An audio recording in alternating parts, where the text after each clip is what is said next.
This is the voice of freedom. We are not one voice. We are many. We are your voice. But we can only be effective if you use your voice. Your voice. This is the voice of freedom. We will not hide from the truth. We will ask the hard questions until we are sure we have the truth. Welcome to the voice of freedom, where your voice will never be silenced. Well, Happy New Year to you, folks. I hope you had a good one. Mine was very quiet. In fact, I stayed home for the most part. Had to go out and pick up my daughter, funnily enough, before midnight, and got home and suffered the effects of what I've been doing for the last few days. So I'd like to apologise to everybody who was looking for a show night before last. And there are these wonderful folks that we're about to talk to tonight have been waiting very patiently for me. You may have seen on one of my YouTube videos that I've been playing around with boiling water, or at least electrolyzing water, and seeing what we can get out of it. And it turns out, depending on what your fluid is, the fumes that come off it can do you a bit of harm. Apparently. So I may have, while being in a very well-ventilated outdoor area while I was doing it, I may have inhaled a few things because it has made me a bit crook. Anyway, I seem to be over that today, and I haven't boiled anything I shouldn't have today. So fingers crossed, the show goes on. I hope you had a really good new year. I hope you brought it in safely, and I think 2023, while being exciting in so many different ways, is also going to be extremely challenging. And one of the reasons that we are getting together tonight is to discuss ways that we might be able to get help with some of those challenges that are coming forward. Now, tonight you're going to meet a number of different people from different spheres who are approaching this problem from, well, a unified direction. And I love things that unify. You know me and the Unified Solution projects, folks. So that's always in the background of what I do. It has to be about us, a unified solution. And it has to be peaceful.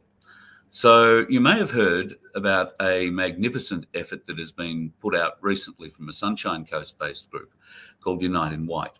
And they had a meeting at the Enoggera military barracks in Brisbane, where they invited John Wilson along. He read a prayer, and then peacefully the group presented a letter to the commanding officer of the base, who wasn't there at the time. They presented it to the gate guard. That's basically all we can do. Nobody's going to try and rush their way onto a military base to do anything.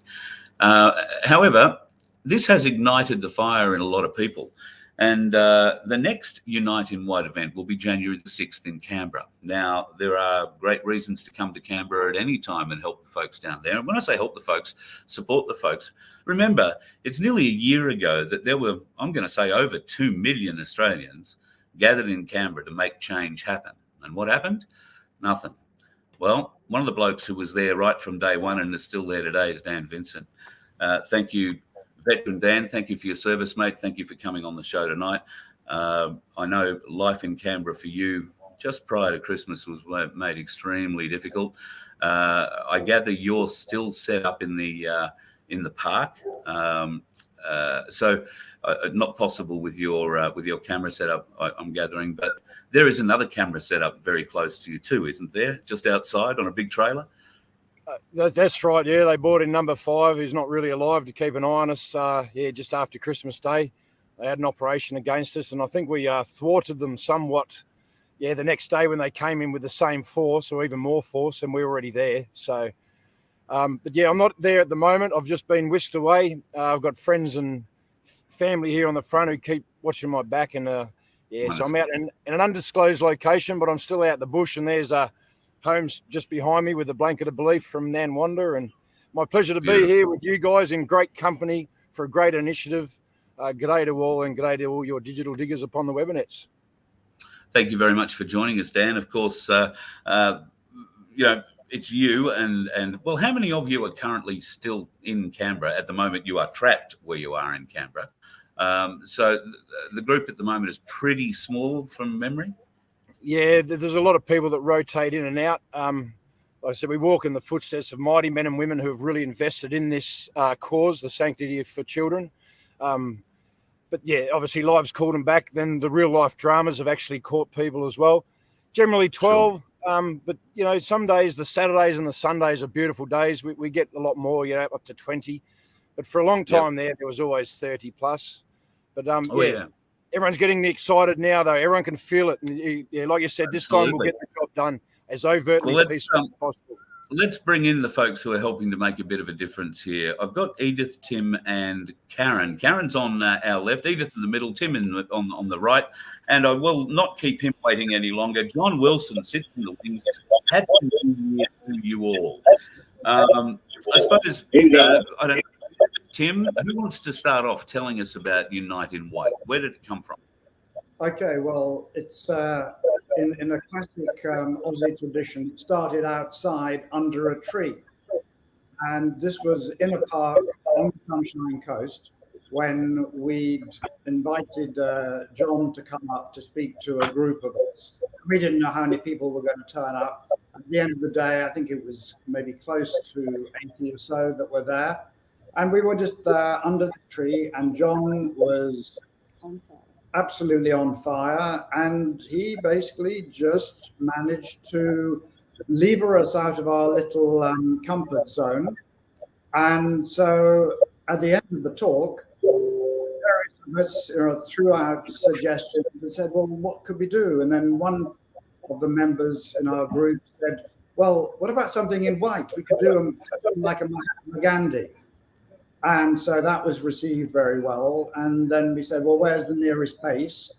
And, you know, that John had already talked about in Noggera, the Gallipoli garrison. So we said, okay, well, we can do this. And there wasn't long between having had that talk from John and Christmas, but we said, you know what? Let's just arrange something. It doesn't matter if there's only, 10 of us that turns up, because it's all about the energy. We need to start the ball rolling.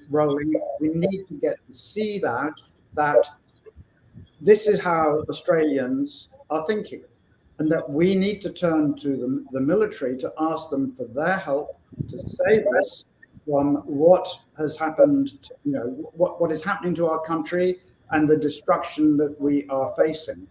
So that was the genesis for the entire thing. And Karen over here was the one who came up with the slogan. And initially she said, "Oh, that's too corny."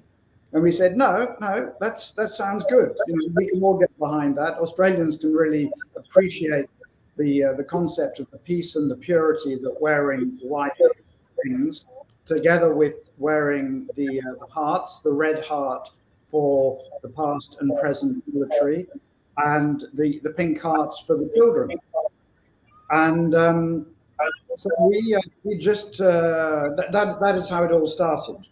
And the visit to Noggera was, in our mind, very successful. There was, I think, 12 of us that came down from the Sunshine Coast, and John was there, and he brought some of his friends, and other people had heard about it through John. So the numbers must have been up to around about.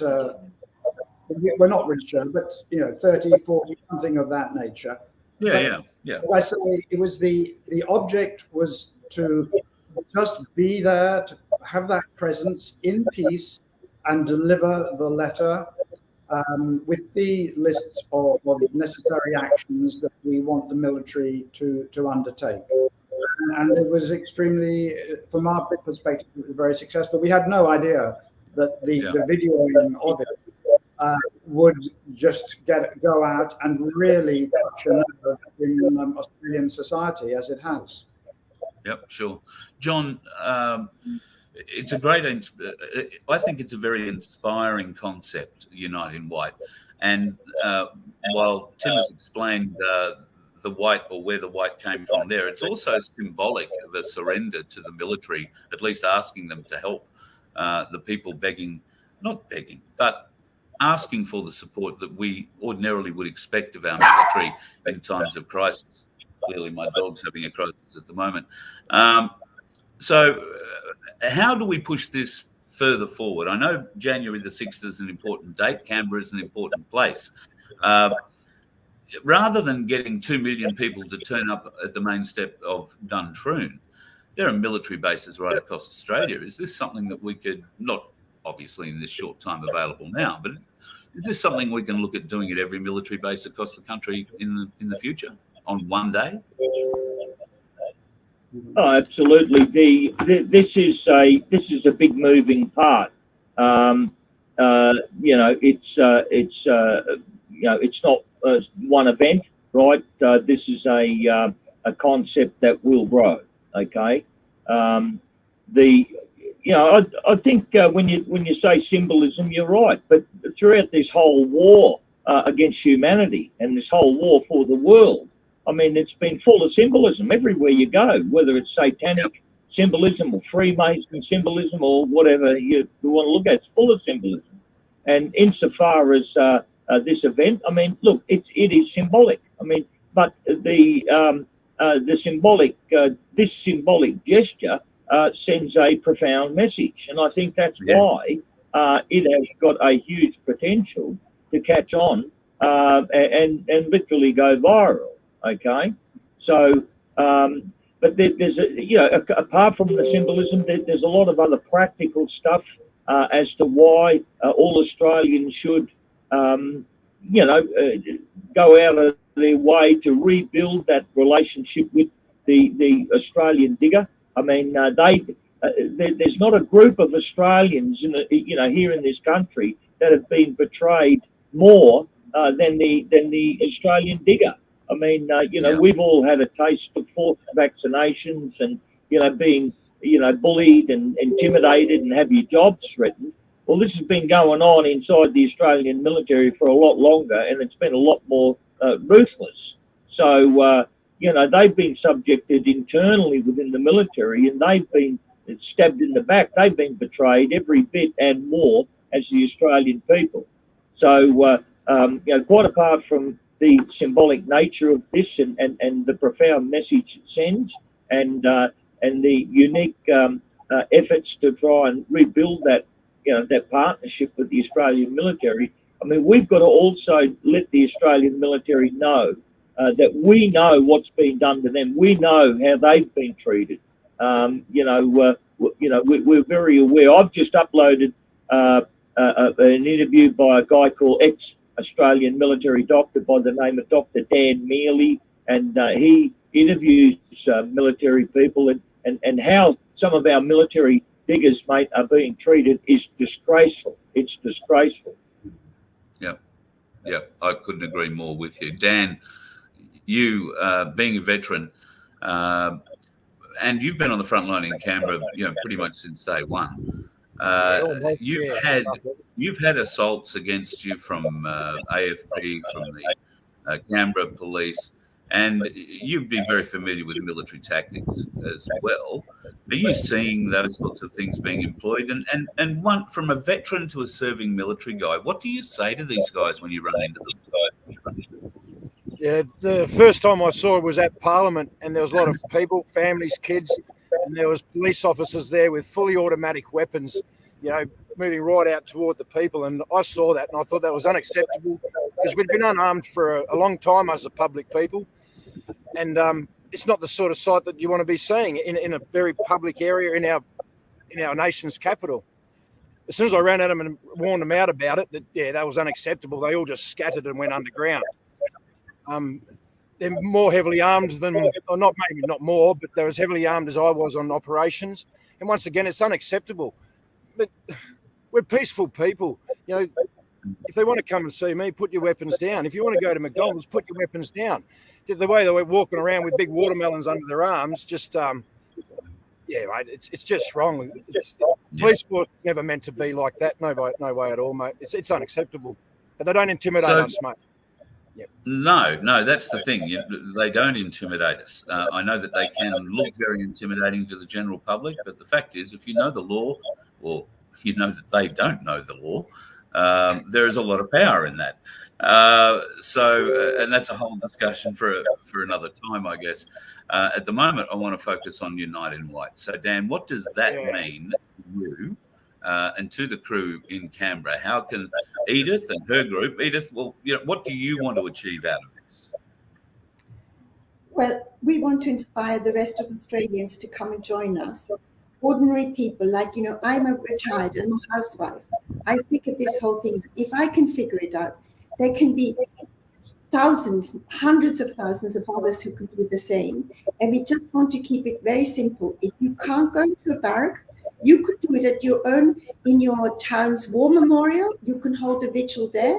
Just be peaceful. You can do it anywhere. But we just want to inspire as many Australians to come on board with us and help us to get free of this tyranny. Simple as that. And sorry, Dan. Yeah, you're a breath of fresh air. Your group, it's a great initiative. We thank you very much. As Carl's alluded to, we've copped it pretty full on here, and we'll cop it as long as it takes, but we've had enough. It is dangerous. The narration of the current agendas and operations against us are very dangerous.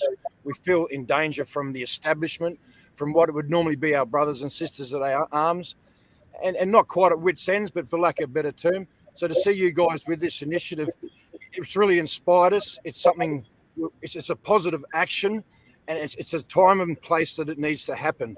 And your role models, you led that way for us. And so now we're just going to join you in that. It's a very powerful action. I love our brothers and sisters in arms. They need to save themselves because we've done all we can to save them.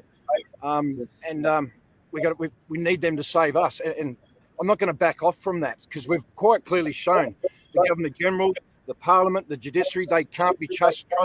The police, they can't be trusted. We can know the law as much as we like, but they're just not listening. That Milgram experience, they just go back to processes. Oh, no.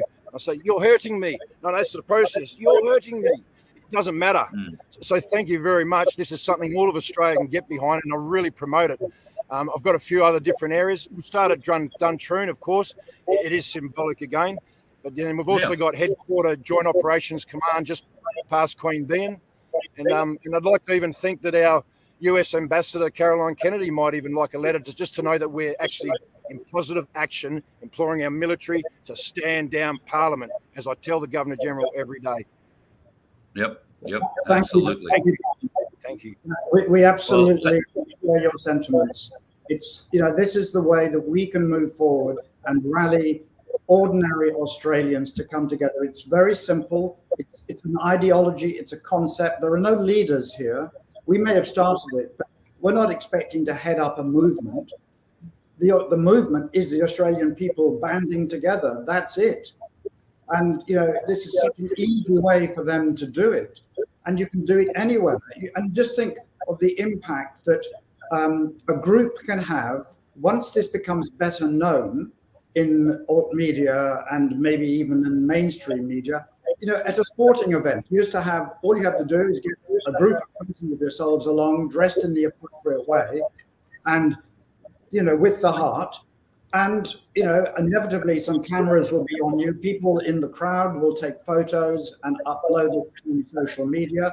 So it's really easy to spread this kind of solidarity out. And we just look at it as nothing more than basically what Lech Walesa did in Poland back in the early 1980s with his solidarity movement, which brought down the Polish Communist Party. And this is basically a similar sort of concept, completely peaceful, no violence, but it's something that everybody in the country can join in with no matter where they are. Well, let's speak to the oldest old commie in the group. He might know a bit about peaceful protesting in communist ways. So the Lech Walesa analogy is quite a good one, John. That's something that I think I saw a piece that you wrote today about unions and how members of unions should rise up against their union bosses or of like the leaders of the ACTU. And I'm going to name Bill Shorten as being one of those, who was very happy to have workers' rights removed from them so long as he got a deal in memberships that came back that helped him win power in the political wheelhouse. But the workers, particularly at Spotless Cleaning, I think it was in Victoria at the time, lost all their overtime and weekend pay rates, all that sort of stuff. All that went, and they wound up becoming members of unions that they didn't sign up to. So there are sneaky tricks that can be played, peaceful sneaky tricks. John, where else do we go with this? Well, I'm on the public record. I've been trying now for about 4 to 5 years to mobilise and encourage the Australian trade union members. To get involved and to mobilise. And I had some success down in Melbourne with the CFMEU membership down there, where they gave John Setka some stick, and then we, within 24 hours, I don't know, they got about 500,000 people on the streets. The unions are a real key. If the globalists, the United Nations World Economic Forces, the Australian trade union movement is a captive operation of theirs. They own it. The Australian workers don't own their own unions. They are all a captive force of overseas interests. Okay, and the Australian trade union. Oh, they didn't like that. No, they didn't like that. Yeah, no, you push that button off. But the Australian trade union movements have been a dead rubber in this. They vacated the space, and then they betrayed all of their members by saying, if you don't get force facts, then we'll support you losing your job and all this sort of stuff.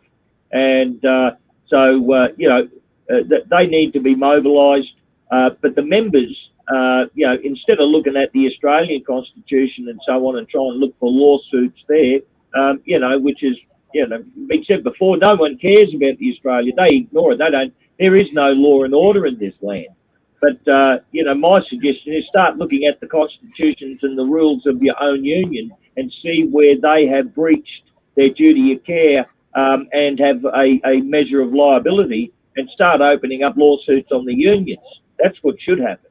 The members should start litigating their own leadership.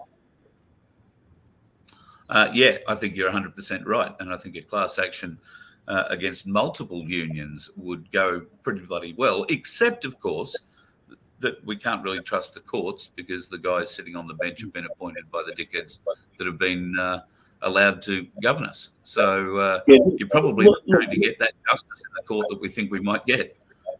Look, lawfare, not warfare, lawfare does have a role. It's not the solution, right? I believe ultimately, and I've gone on record to this effect, that a partnership with the Australian military is where the solution lies. Okay, Yes, but lawfare does have a role. Yep, I agree 100%. Dan, what do you say to people who say, well, look, we've already come to Canberra. We've already, turned up en masse. 2 million of us turned up. We had a great couple of weeks. We raised a bit of money. A bit of money went missing. We all went away feeling pretty good about ourselves, but ultimately we achieved nothing. Why would we line up to do the same thing again and achieve nothing?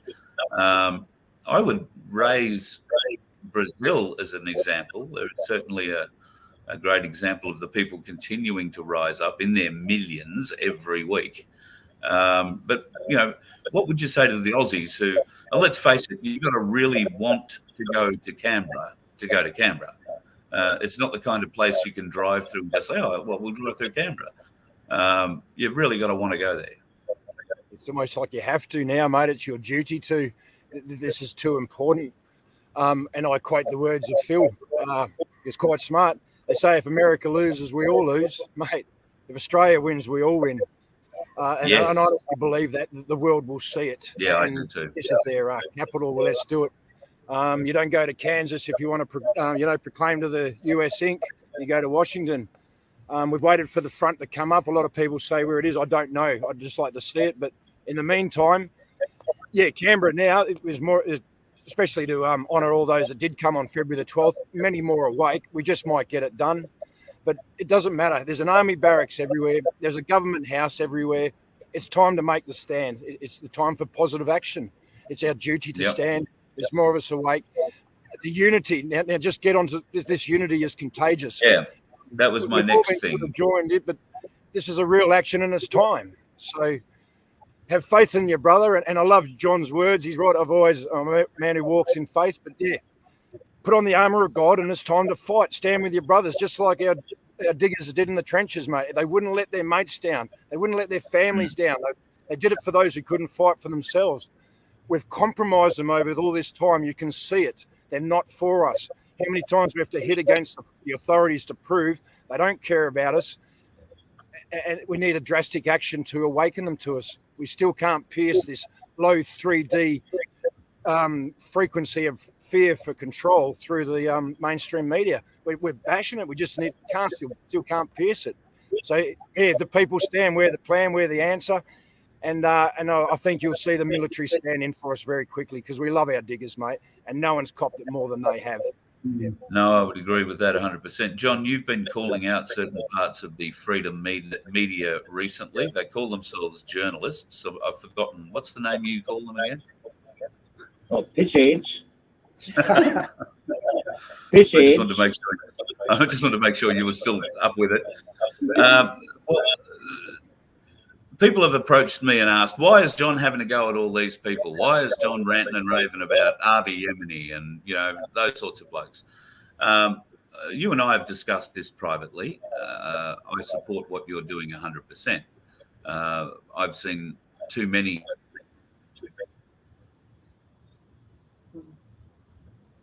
Oops. You've just frozen. He has, mate. Coming back. He's coming back. Or maybe you can continue for him, John. It's your subject. Oh, there you go. We lost it, Carl. We lost it, Carl. They must have figured out how to scramble Starlink. So that seemed to be what's happened. Dan and I are both looking up above our shoulders. Now with all that, I've forgotten where the hell I was at. What was I saying? Talking about the media. Sorry. Oh yeah. So how goes the battle with the pissant media? Are you copping flack personally, and why have you selected the ones that you've initially charged at, John? And how is this going to help the movement? Well, look, one of these organisations, their mantra right now, they've posted is, don't say anything that you can't take back. I mean, that's their advice. I mean, all it does is tells people to shut up, do what you're told, reinforces fear, etc., etc. I mean, now's the time we've got to get louder, not quieter. I mean, now's the time people, and surely by now, if they can't see the danger that they're in, now's the time we've got to get very loud. And we have those in the freedom movement, which are saying, don't say anything you can't take back. I mean, I'm flabbergasted. And I mean, look, we had over 1 million people thereabouts in Canberra, and I'd run a lot of industrial disputes. I mean, it's no secret I'd run lots of big industrial disputes in my time in the unions. Now, I have never gone to battle ever in my life. And all my old brothers in the unions are saying to me, what's going on in this freedom movement? Because I've never run a battle in my life without knowing what we're fighting for. Without knowing, we had 1 million people in Canberra and we could not even pass one motion, we could not make one decision while we were there. It turned into a friggin' rock concert. You get me? People were entertained. Yes. And no serious business was done. Now, the first thing you've got to know is, who are we fighting? I mean, who's our enemy? What we're in this war for humanity. Well, who are we fighting? Let's name them.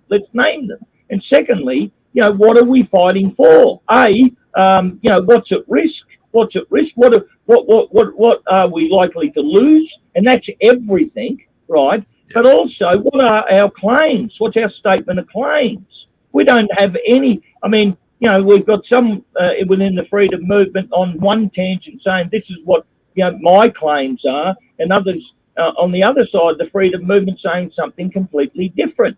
So these clowns in the freedom movement. My strongest advice is get your friggin' act together. Stop your bullshit. Don't hide behind paywalls. Don't go telling people to go quietly into the night and shut up and do what they're told. I mean, that's bullshit. That is bullshit. This does not have the sound, the touch, the feel of a freedom movement that's fighting for freedom. It doesn't have those qualities. Yeah. That's why I've been critical. Well, I think that you've hit the nail on the head. Many of them are very good at asking for a great deal from the people and giving very little back. I know Avi seems to be giving a lot of people. The Australian people have given these celebrity freedom fighters, this bunch of them, this crop of them, and I don't need to name them. Everyone knows who they are. They're in your faces every day. But they've given them millions of dollars in donations and support. They've given them, millions of people fronting up, down in Canberra, giving them their support. They've given them, a ton of spiritual support and prayer, etc. What have they done with all of that? What have they done with it? Where has it gone? And it's gone nowhere. Bought a new car, bought a new boat, bought a new house. Yeah, went for an overseas holiday. Yeah, went everywhere but helping the people. Yeah. So that's what I find probably the most insulting thing about what they do. And while we are asking for memberships at Voice of Freedom, we hide nothing behind a paywall. Our membership money goes directly into the petrol tanks of the vehicles that are going to keep us on the road. And that's transparent. It's going to be very transparent. Everybody will be able to see exactly what goes on and where, why and how, not because we have to share it, but because there is no reason to hide it. So what we're doing here is trying to grow communities from ground level up, and we're trying to inspire a nation to rise up. I think Unite in White is a wonderful thing to get behind because it's a peaceful movement, and for and above everything else, everything we have to do has to be peaceful. I know that there are elements that say, oh, we're going to have to fight. We're going to have to get our gun out of the cupboard and go and wave it around in front of Parliament House. Don't do that. You're going to get yourself killed, and you're going to get people like me who don't have a gun to wave around get killed beside you. People like Dan, who if he had a gun wouldn't be allowed to wave it around because it would have been taken off him. He's too bloody good with it. And people like John, who they won't give him a gun, but they will gag him any way they possibly can. So, we need to keep the voices, your voices going, and that's what the Voice of Freedom is all about. It's not about my voice or me or what we're going to do about me. This is about us and where Australia goes as a nation and where the people go as a nation. And I think this is a great opportunity to help show your support on January the 6th. If you've got nothing to do and Canberra's not, a too taxing drive away, what else are you going to do? Go for the drive. Come down to Canberra. Shake Dan's hand. That's the way to be. I think it's a wonderful initiative to get behind.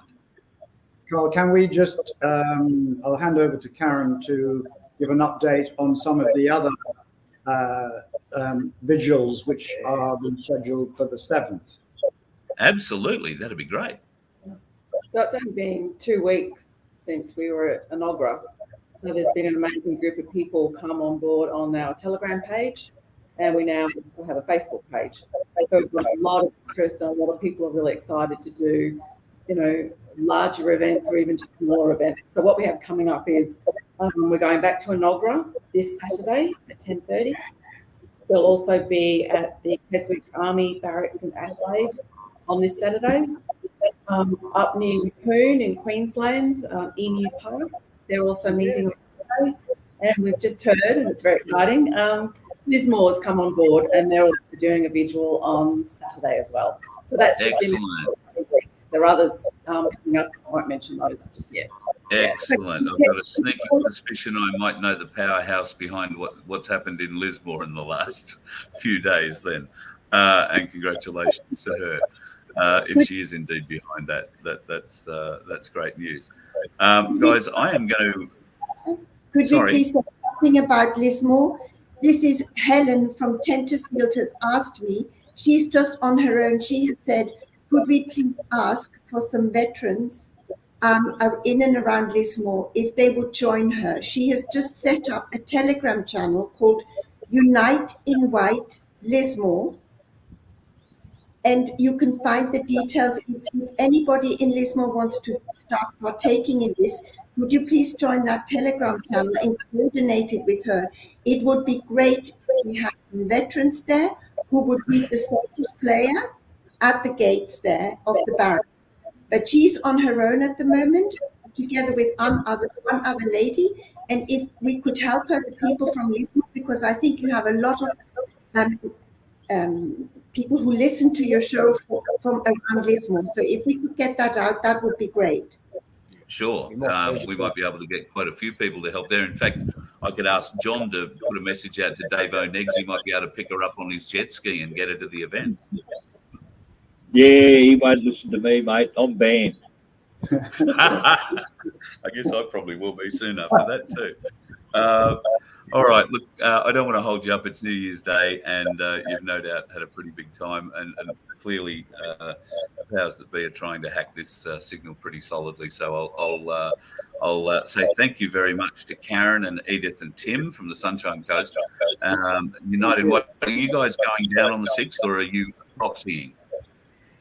We'll be going to Enoggera on Saturday up here in Brisbane. Off to Enoggera?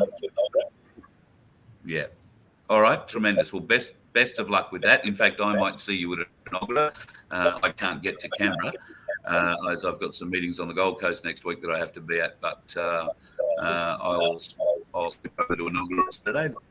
Thank you very much, and Happy New Year to you. Happy New Year, happy 2023, and you'll be well represented here in Canberra. Thank you. Thank you. Thanks, mate. Oh, sorry about it. John, thank you, mate. I know you're going away for a couple of days to have a little bit of a break.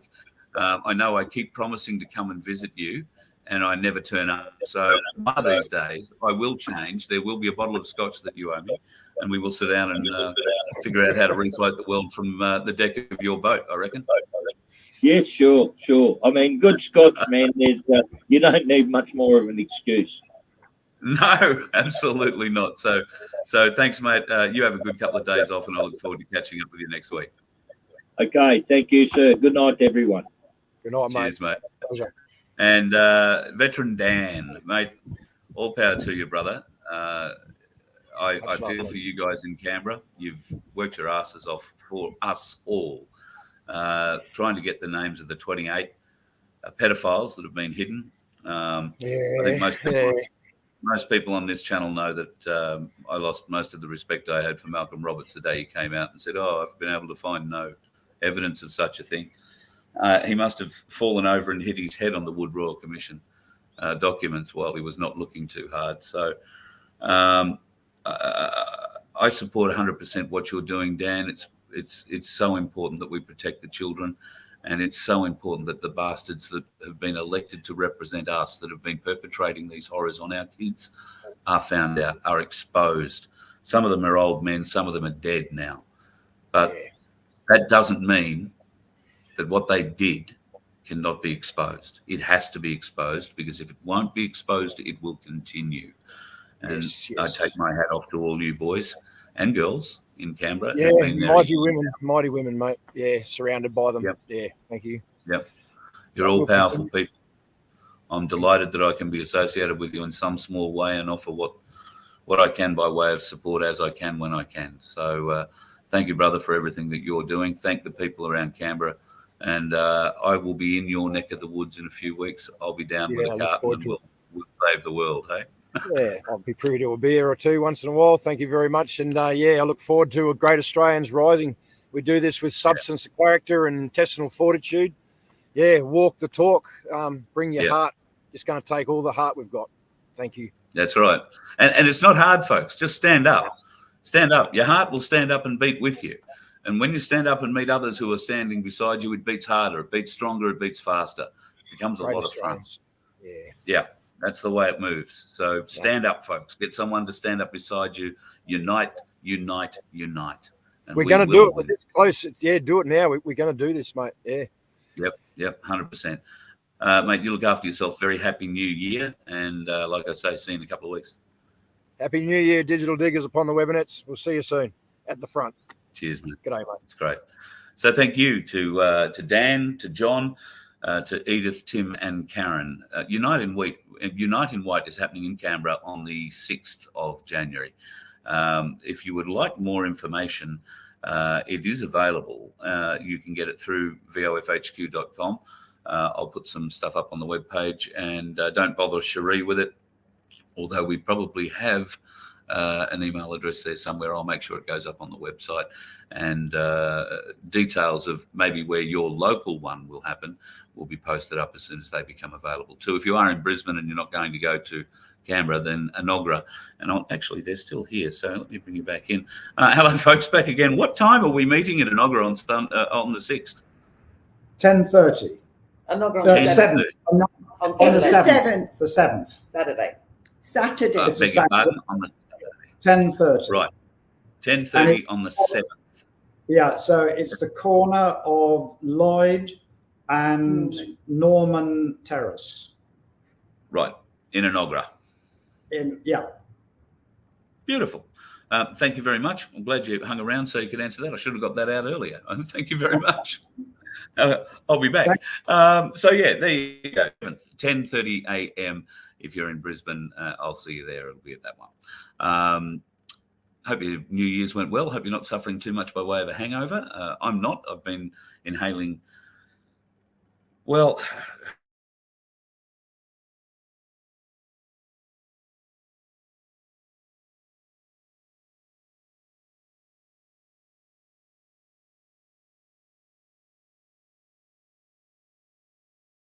hoping that in the next few days I'll get someone to poke their head up and say they will test what I've been getting out of the water.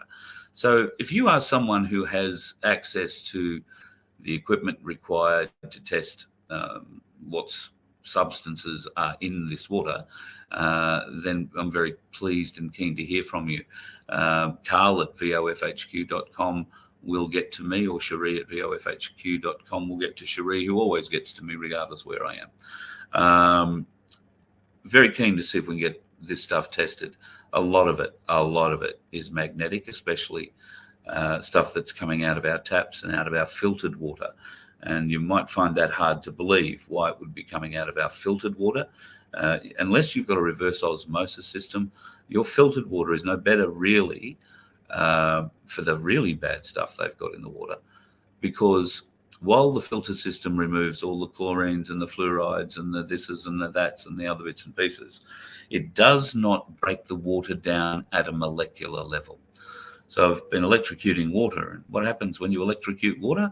You break it down at its molecular level. And while doing this, I have heard about new technology owned, patented by DARPA, that is called nano encapsulation technology. Nano encapsulation technology. What does that mean? Well, a nano can be anything in a number of sizes. We think of them as very small, but small, so small that you're not going to see them with the human eye. And I can show you using a camera with a big lens on it and even a macro lens, just how tiny these particles go. And they are smaller than that even. What we are seeing, even under a macro lens, are clumps of these things joined together. Now, I've been speaking to people today who have access and knowledge to the carbon fiber industry, and the certain different sorts of oxides that are used, different ingredients, if you like, that are used to harden certain substances, to help things stick, to help things not stick, all that kind of stuff. So it's been quite an education to learn how carbon works, and how the advancement of nanotech has, been in leaps and bounds with the advancement of carbon technology. And while carbon in the commercial world has had some setbacks, particularly carbon fiber we're talking about here, it has certainly revolutionized the world. Well, turns out there's a lot more to it than just that. I think you're going to be amazed to see what nano-encapsulation technology hides from you in a clear glass of tap water or a clear glass of filtered tap water. At the moment, my little experiment seems to show that the same amount of this horrible black magnetic crap, and there is a huge amount of it, is in both. And that is because your filters do not split the molecule, the water molecule. They'll clean all the other bits around it, the fluoride and all that sort of crap out, but they will not split the water molecule. And nano-encapsulation technology means just that. They hide something, a nano-sized something, inside a water molecule. Have a think about that for a minute. Have a think about how small that would need to be. How small is a water molecule? It's staggering stuff, folks. It's staggering stuff. And I've been running around with magnets and bloody syringes and all sorts of interesting flavors of water. It's like a supermarket out the back of here at the moment. I've got so many different types of water, and so many folks have asked me to test the ones that they drink. I'll give you the heads up right now. I have tested rainwater today, and there is much less mineral content in rainwater than in anything else. And you might expect that. You might ask how there is any mineral content in rainwater. Well, a raindrop might pick up some mineral content as it's falling from the sky, potentially, but it doesn't indicate to me that whatever they're spraying in our skies is translating to rain and coming down in our rain, at least the rain that's happened in Brisbane in the last few days, because I don't think we've been sprayed up here. I know they're doing a fair bit of it in Victoria at the moment. So the aircraft are involved down that neck of the woods. Maybe if it does start raining, folks, get yourself some water straight off the roof and test it. Where I am leaning to with my results at the moment is always capturing rainwater, always. It seems to have, like I say, the least amount of minerals, and what minerals it does have in it are good minerals, ones you would expect to find. The bottled water that you get in supermarkets, for the most part, all have some minerals in them. You would expect that, ores and that sort of stuff. When you test these things, if you decide to do it yourself, if you get an orange or a yellow sort of sediment in the bottom, then that's not to be unexpected. The water, particularly in mineral water sensors, come from the ground. A lot of it's drawn from bores. So, yeah, there is obviously going to be a natural mineral content, and some of that might be magnetic. What we are looking for is something that is radically different, and you will see just simply volume and color change. No longer is it like the red desert. That kind of red is what you're looking at. That kind of ore, kind of iron ore red is what you get out of most of the mineral waters or bottled waters. Coolridge gives you the least. Outside of rainwater, Coolridge is the least, but only by a very small margin. The rest of them have a little bit. Most of them do not have very much black in them at all, if any. But your tap water and your filtered water from your tap is absolutely full of it. And I say full of it, I mean a glass that holds 320 plus mils of water. That's what I had in, about 320 plus. And it yielded the better part of, I would say, 150 mils of this black sludge that has taken 2 days to settle into the bottom of the glass. So I am going to go and boil that off.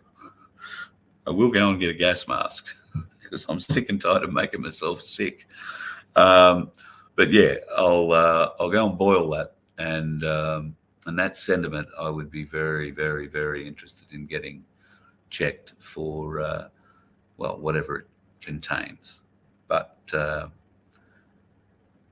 There's an interesting question. So boiling tap water for coffee is no good.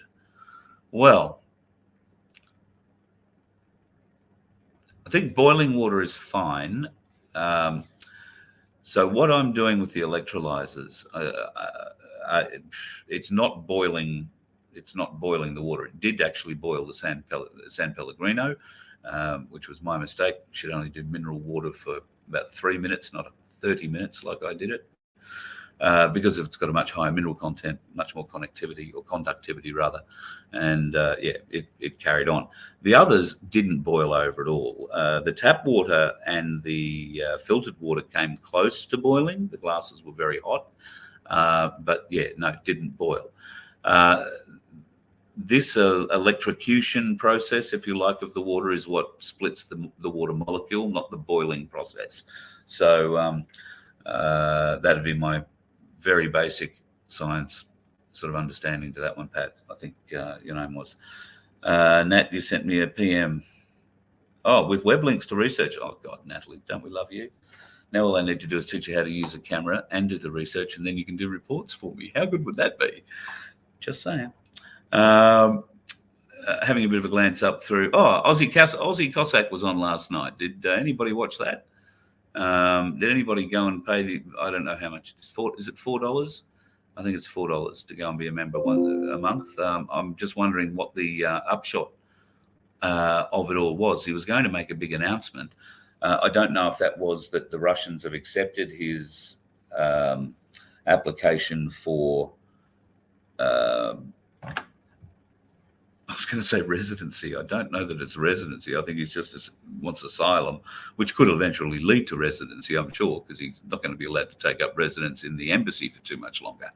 I don't know how that turned out. If anybody went behind the paywall and has a bit on that, drop that in the comments. I'd be very keen to see. I sent him an email, but celebrating. He probably hasn't got to it yet.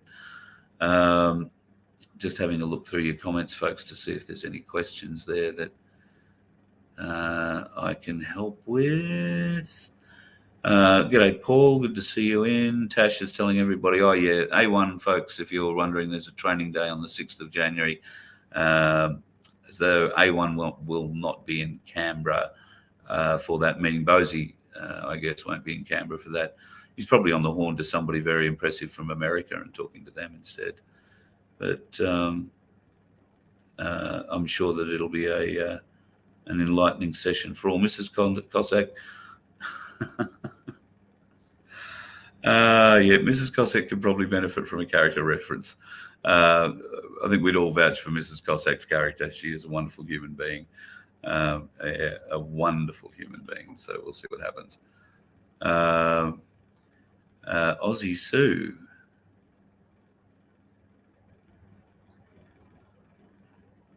Oh.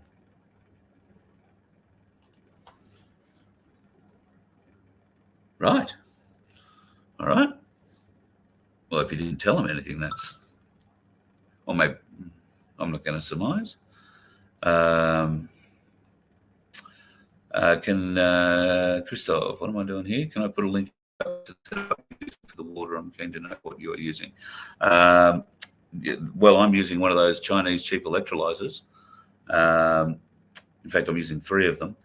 They were about, and when I say cheap, they're cheap. I think I paid like $11 each for them. Might have been $9. Could have been 13. Wasn't much more than that. I don't know, it took about 3 weeks to arrive. They are very dangerous. If you go online and you go and look at YouTube and whatnot and inquire about electrolyzers, you'll be told that they're the world's most dangerous tool. You don't want to be anything near them. Stay away, stay away, stay away. Yes, they can be very dangerous tools. Let's be honest. These tools were made in China. The Chinese are not real flash at electronics unless they've stolen it from somebody else and have just re-engineered it. Now, these blokes reckon that they could probably do their own wiring on this. And there are horror stories of supposedly the off switch being wired in the wrong direction, the thing still being live even when they're in the off position, variety of different things. My rig is set to a they all plug into one power board. Each of the plugs has its individual power switch, and the power board has a safety switch system in it as well. I did a stupid thing yesterday by reaching over and turning off the unit using the switch on the unit. Probably shouldn't do that, especially around water and 240 volt, because it does supply 240 volts to the water. You do not want to stick your finger in the water. You do not want to touch these things in anything other than very reverential ways, because they will kill you. But that's what electricity does, folks. Electricity will kill you if you don't handle it with some respect and a little bit of knowledge. I've been very lucky. Very lucky. I have gained a lot more knowledge about electricity in the last 3 days than I've ever had in my life. So I've been very lucky that I haven't killed myself. So if you're going to do this, do it the right way, and do not be stupid and reach over and hit the switch on top of them to turn them off. Make sure you've got them all plugged into one thing, turn one thing off and one thing on. They all come on, they all go off. And then unplug them out of the power board as well. That's the safest way to do it. Do not inhale any of the smoke that comes off, particularly mineral waters. Smoke doesn't come off the normal still waters, but mineral water, particularly the San Pellegrino, that San Pellegrino, my God, the amount of black magnetic crap that I got out of roasting 3/4 of a bottle of that is staggering. And it is definitely graphene oxide. It is of such a powdery nature, and it clumps together, which was one of the things that I learned today. That's one of the hard things to deal with graphene and with carbon fiber. The carbon clumps together. It's difficult to pull apart. I'm certainly finding that now that it's been electrified out of its little encapsulated water molecule, it is clumping together. There is a ton of it, and I could pull a ton of it out with a magnet. So, very keen. Maybe, I don't know if anybody who's in Brisbane happens to know the doctor who, I think he's in Wynnum Manly, name I've forgotten. He went and bought one of these very powerful microscopes to have a look at what was going on with blood after the jibby jab. Maybe he might be interested in getting this stuff under an electron microscope or whatever it is, something very powerful, so that we can actually get a good eye on it.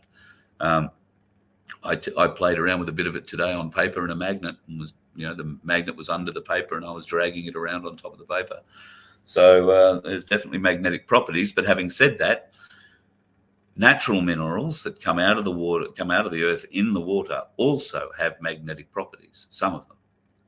Iron has a magnetic property. So you'll have to watch the other videos when I put them up. But you will see there is a very great difference between the iron in our water and the good minerals, if you like, in our drinking water, and the stuff that's coming out of our tap water and our filtered tap water particularly. Absolutely horrendous. So I'll aim to get those cut up tomorrow and hopefully posted by tomorrow night. If you can help out for January 6th, either in Canberra or at any of the other places where there will be a stand on the 7th, then love to see you there. Like I say, I'll try and make the inaugural event on the 7th. And we're looking to get on the road and go south. As I say, hopefully to get to Canberra in the next couple of weeks, set up with the Galactic Larrikins, get to put all this new equipment together and make it work. And then we will hit the road. We're going to go and see Michelle in the Blue Mountains. We are going to go to a donkey sanctuary, which I'm really looking forward to doing. We'll go and see Baz and Sandy at the donkey sanctuary and spend a day or two there, let you get to meet some of their magnificent wards. And then we're heading back into Victoria and then into South Australia. Our membership page is now live at VoFHQ.com. If you'd like to support us, become a member. You can do it from as little as $2.50 a fortnight, I think it's down to. There are a variety of options on the webpage. Just go to VoFHQ .com and go to the members menu. Don't worry about logging in membership. Just go and have a look at membership levels and follow the process if that's what you'd like to do to try and support us. As I said earlier in the show, this is all about just raising enough money to keep the Galactic Larrikins and us on the road and coming to your place. And when we come to your place, we're going to bring my place. Really looking forward to growing that this year with Darren Bergwerf and co down in Melbourne. Over 50 my places already established across Australia and growing at a very rapid rate. In fact, we had to slow things down in the lead up to Christmas and over this Christmas New Year period. Everybody needed a little bit of break, but there is a lineup of towns that want to be involved. Towns, suburbs, cities, they're coming from everywhere. We want to come and visit you all. And if you don't know anything about my place, then get a hold of Cherie at vofhq.com. Tell her you want us to come to town and set up and tell you about my place. We'll bring a my place to you. That's our aim this year, to create a traveling my place so that we can bring it into any town, give you a feeling of what you can create. And we would love to come to your place and show you our place. Hope you can join us. It'd be pretty cool. Thank you, Elsa. Thank you for your support. Thank you to everybody who throws their support behind us in any way, be that physical, be that financial, or be that spiritual. I know that a lot of people have heard that I've been sick over the last few days, and a number of people have been keeping me in their prayers. I thank you very much for that. It means a great deal. And maybe just pray for me not to be so stupid next time. That might be the easiest thing. Dear God, please don't make Carl a dickhead anymore. And if you are going to make him a dickhead, for God's sake, keep him off the road. You let one ant stand up to us, then they all might stand up. Those puny little ants outnumber us 100 to 1. And if they ever figure that out, there goes our way of life. It's not about food. It's about keeping those ants in line. That's why we're going back. Does anybody else want to stay? Let's rock!